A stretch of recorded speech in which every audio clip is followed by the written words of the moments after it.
Real Virginia is proudly produced by the Virginia Farm Bureau Federation. Since 1926, Farm Bureau has been working to preserve Virginia farms and our rural heritage. Visit our website at vafb.com.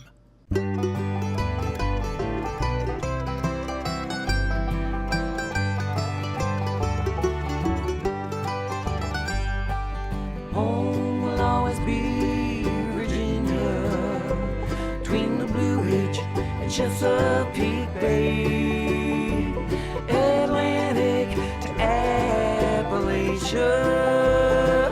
home in my heart always.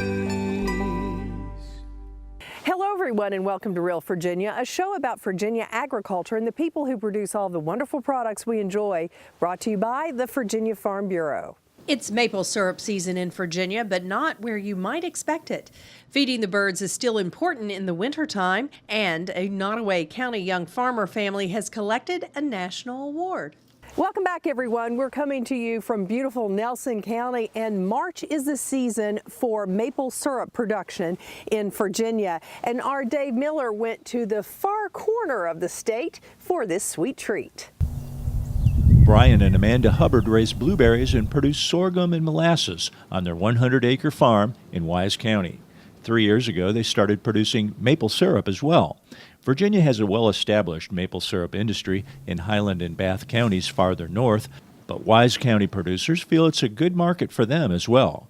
3 years ago, my son wanted to make maple syrup. He wanted to make a gallon of maple syrup for himself. And by helping him throughout the winter, I found out that I kind of liked the idea. So from there, it progressed, from 10 trees to 175 to the next year to 350 the next year. There are so many maple trees on Hubbard's farm, he may expand syrup production to as many as 2,000 trees. Other maple syrup producers in Southwest Virginia may not have that many trees to work with, but experts say they could grow their own sugar businesses by leasing trees on national forest land. People think that it's a mystery. There's a big mystery involved in the maple production, and I get questions a lot about what do you add to it to give it the color, and what do you add to it to give it the sweetness. But basically, you're collecting the sap, which can be done very cheaply, and you're just boiling the water away until you get that 66% sugar. The sap will come out of the tree at 1 to 3% sugar, and you just boil and boil and boil until you've got 66% sugar, and then you've got a marketable product. Those months that are so cold while you're waiting for the thaw, you can also be producing a very high value product that can supplement your farm endeavors for the remainder of the year. Since he has welding experience, Hubbard saved money by making his own sap cooker. Using research from Cornell University in New York, he learned that 3/8-inch tubing will create a natural vacuum when run downhill, and that more than 30 trees can be tapped on each line. The lines run close to 1,000 feet down the mountainside to his collection points and then to his sugar house.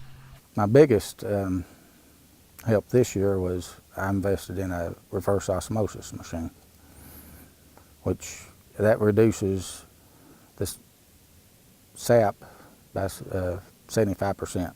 It takes the water out of the sap and concentrates the sap to be cooked. So if I had 100 gallons of sap, once I run it through the machine, I'll have 25 gallons to actually cook down.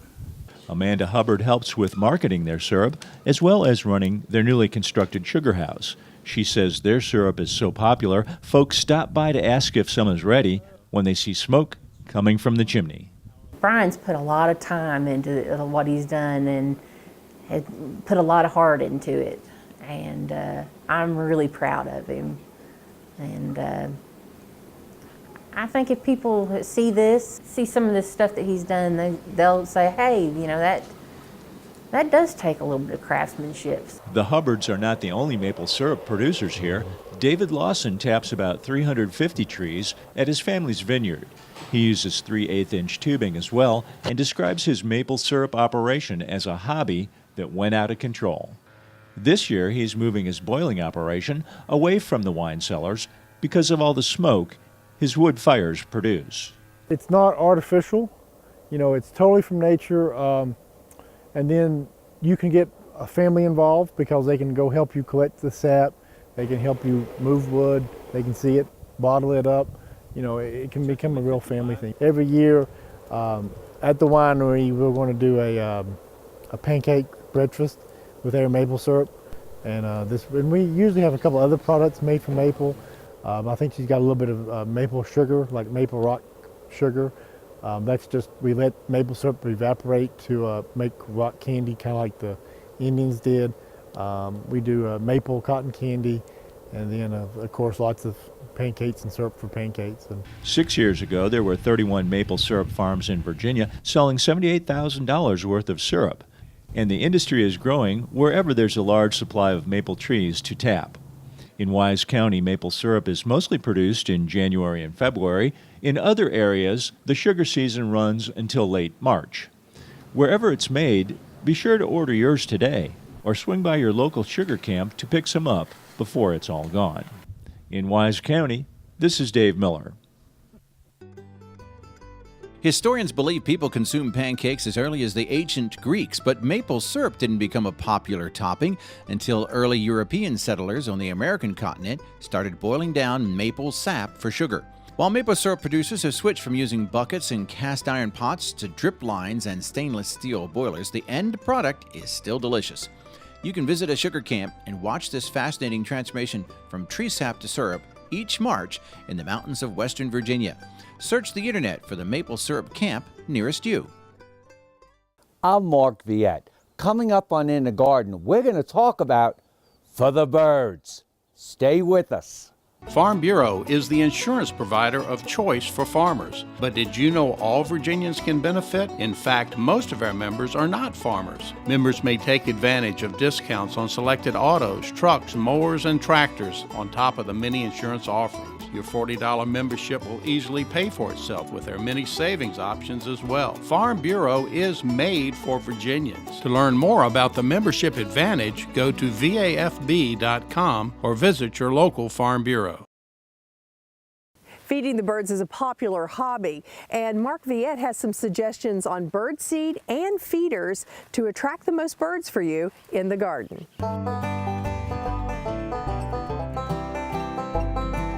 We've learned something over the many years, and that is that you can put lots of different types of feeders in a very small area.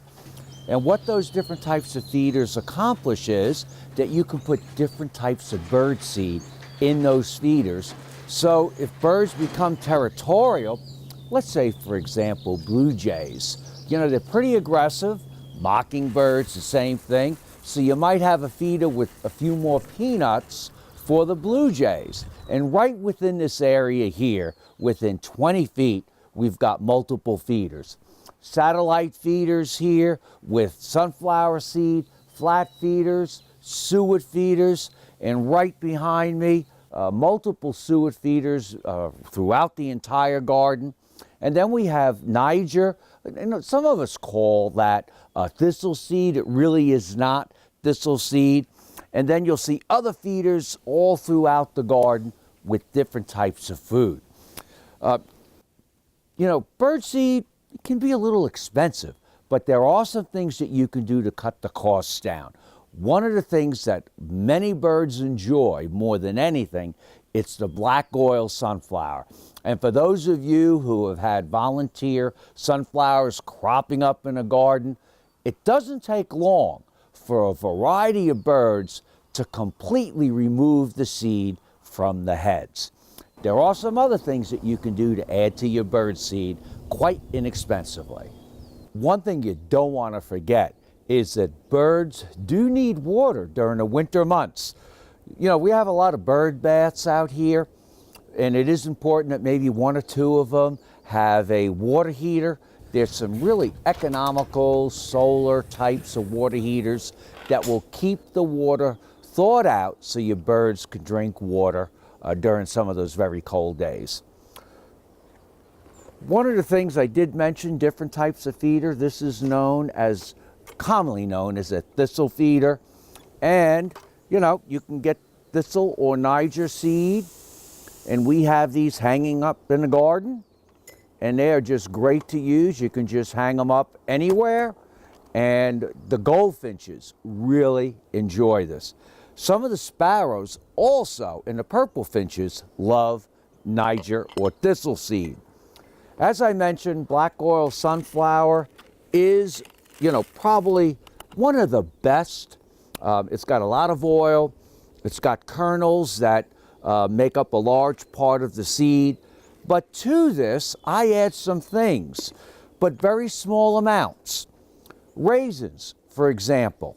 I will come in and I will sprinkle a few raisins because some of the birds, like robins and blue jays, and especially mockingbirds, they love raisins. Then sometimes you can get some bird seed with safflower seed, so I'll mix that in. At the same time, a lot of the birds really like different types of nuts. Peanuts, pecans, walnuts, tree nuts. I try not to get the ones that have salt in them, so you want to make sure you get, salt-free. And I do crush them up sometimes because, the birds, like blue jays, can really be pigs in the garden. And they will take that whole peanut and usually take a couple of them at once. Mix that in, mix it, feed your birds, you're set to go. I'm Mark Viette. Join me next time in the garden. For more garden tips, go to inthegardenradio.com. Grilling season is not here yet, but Chef John Maxwell has a recipe for grilled chicken that will warm you up all year long. Next, in the heart of the home. And now, a sneak peek into a day in the life of a Virginia dairy cow. They get their day started. They have some lunch. Get some exercise. Spend time with their friends. And then end their day with dairy sweet dreams. Real dairy, real life, real delicious. There are 30,000 roadway accidents each year involving cars and farm machinery. Farmers will be moving equipment for planting and harvest season. The slow-moving vehicle triangle in red and fluorescent orange colors and flashing lights allow for quick identification. When you see an SMV sign on farm equipment, slow down, prepare for sudden stops and slow turns. Patience will save lives. Just remember, we all need to share the road, we all need to be responsible, and we need to be guided by the law. Motor vehicle safety starts with you. You don't have to wait till summer to grill chicken. Chef John Maxwell has a dish for Virginia chicken, Puerto Rican style, that's grilled in the heart of the home.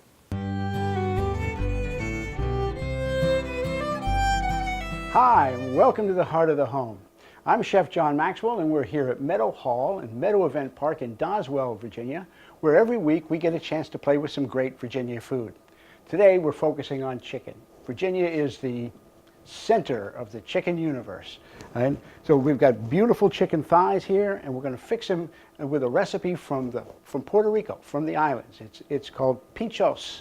And we're going to skewer these up and grill them. So let me get started on that. The first thing I'm going to do is cut this chicken into small enough pieces. I've got some of them already skewered here, but I'm going to make a skewer so you can see how that gets done. You thread them on, so you go into the chicken and then out of the chicken and then into the chicken and on. So it kind of makes it a little bit of an accordion shape, right? So into the chicken, out of the chicken, right, into the chicken and out of the chicken. So I'm going to put these down here with these, and I'm going to take some oil, all right, and brush these with a little bit of oil. And mostly this is going to be to help distribute the heat so that they cook evenly, but also so it'll adhere some of the seasoning. And I've got two different seasonings I'm going to put on here because Puerto Ricans eat some spicy food, but this isn't hot spicy so much. And so I'm going to sprinkle a little bit of adobo, right, which is spicy but not hot. And there's a difference between spicy and hot. Spicy means that the spices are robust and they come through easily. Hot means it's hot to the tongue. And this is Saison, which is a little bit more heat. So, and the recipe for Saison is going to be with this is with this on the website. So it doesn't take long for that to get hot. These are wonderful little things. Put these on there. The camera crew always wants me to make sure they have enough for them to be able to testify to the flavor. They're the quality control group. All right. So this is going to take about 10 minutes to cook on both sides. All right. These pinchos are just about ready. I've got another step to do before I pull them off the grill. I'm using a grill that's designed for indoors, but it still does make a little bit of smoke. So it's great on the outdoor grill. If you're going to cook them indoors, this works well, as long as you do it at the stove where you've got an exhaust fan. And if you don't have that, you can do these on a sheet pan and put them in the oven, or you can actually put them in a griddle or in a cast iron skillet and cook them on the top of the stove. So these are not required to be done over an open fire. It just makes them better. Right? So I'm getting ready now to the last step. And this is a little barbecue sauce. Barbecue is actually an Indian word from the Caribbean. Barbacoa was how they cooked.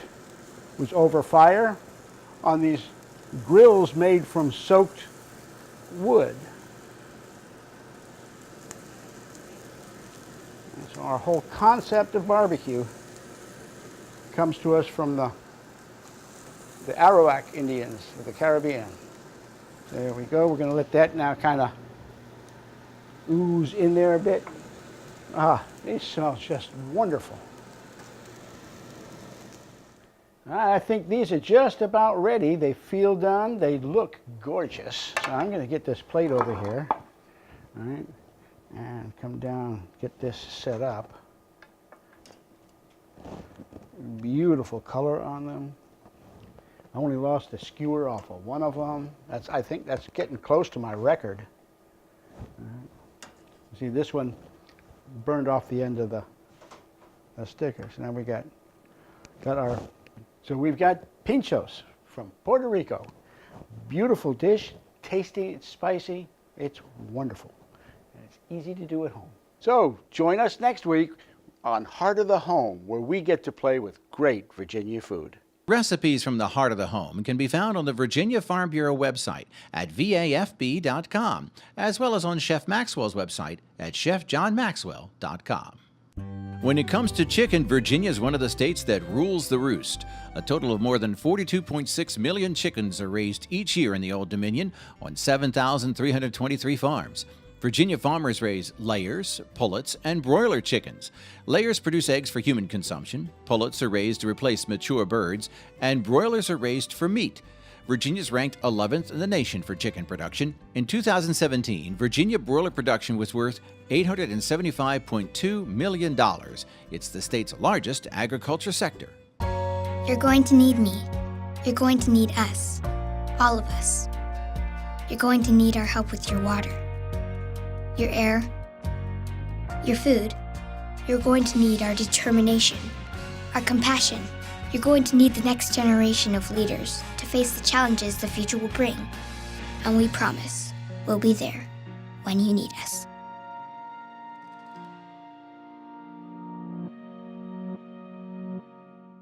Hey, look, it's those guys. Are you good to drive? I'm fine. How many did you have? I should be fine. You should be? Go and step out of the vehicle for me. See ya, buddy. Good luck. So turns out, buzz driving and drunk driving, they're the same thing, and it costs around $10,000. So not worth it.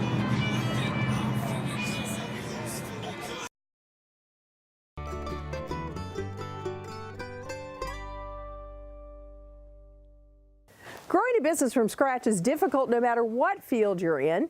One Nottoway County farm family was recently recognized for their success growing their farm business. John Shepard always dreamed of owning a successful farm. 12 years ago, he planted his first crop of small grains on an old dairy farm in Nottoway County. Today, his farm has grown to thousands of acres where John and his wife Lydia are raising their young family. Last year, the Shepherds were recognized as the Virginia Farm Bureau Federation Young Farmers of the Year, and in January they placed third in the national competition for successful young farmers at the American Farm Bureau Federation's 100th annual convention. I think it's a big deal for somebody from the state of Virginia to win the award because we're not as big an ag state as in the Midwest, and shows that Virginia is viable in agriculture. And I think that's very important to see us do that well when the whole country's involved. The Young Farmer and Rancher Achievement Award recognizes young farmers and ranchers who have excelled in their farming or ranching operations and exhibited superior leadership abilities. But the Shepherd's Farm is more than just a business. From the first seed to the last harvest, this has been a labor of love for the land. We're up close to 3,000 acres from 25, and I started farming in 2007. So it's been a lot of work, that's for sure, to get where we are. I think if I had to restart over again, I don't know that I could get it done with it at this age, but a lot of sleepless nights and a lot of work and a lot of help from Lydia and others to be able to do it. And when we got together, all of my salary went, for my job at the time, went towards our housing, our livelihood, so that he could put everything that he earned from his full-time job and the farming back into the farming to build the business. Their work is paid off both on and off the farm. The Shepherds serve on the VFBF Young Farmers Committee and raise wheat, rapeseed, corn, and soybeans on their farm near Blackstone. Additionally, John serves on the Nottoway County Farm Bureau Board of Directors, and Lydia teaches at Kinston Forest School in Blackstone. The Shepherds are already sharing their passion for the land and agriculture with their children while instilling in them how to turn dreams into reality. I hope it inspires them to find what they're passionate about and try to get there. Whether it's farming or whether it's flying an airplane or working with horses or whatever it might be, I want them to go down their own path. And if that ends up being farming, that's fine. But if it ends up being something else, I want them to be passionate and give it 100%. Like many farm families, the Shepherds understand hard work and how to depend on their faith to get them through rough spots. Both of them agree that John's focus on taking care of the land first has been a key part of their success. He's really kept the land in better condition than when he's found it. We wouldn't be in the home that we have, we wouldn't be able to drive the vehicles that we have if he wasn't able to, put all of this into practice. And then on top of that, as a family, he's helped to show and raise our children with good practices, whether it's just in the garden or when they come out and ride in the equipment with him and spend family time. Many farmers work to improve soil quality and protect their land from erosion. Shepherd has taken that emphasis to the next level, and it's paid off in their farming operation. He's devoted to the soil and the environment at his farm and preserving that life for years to come. I want my legacy to be that all the land I farm is in better shape when I get done farming it than it was when I started. I would venture to say that it definitely has been working out so far. Reporting in Nottoway County, I'm Sherry McKinney. That's going to do it for this edition of Real Virginia. We are so glad you could join us to celebrate the bounty Virginia has to offer. Whether it's in your home, your garden, or your landscape, we're proud to say that this is Real Virginia. And I'm very proud to tell you that after 18 years of working with Virginia Farm Bureau and interviewing some of the most outstanding people I've ever had the honor of meeting, are farmers of Virginia, I will be moving on to work with the American Red Cross. So this is my last show. So with that, I'd like to say thanks again. And for everyone from the Virginia Farm Bureau, thanks for watching. Make it a good week.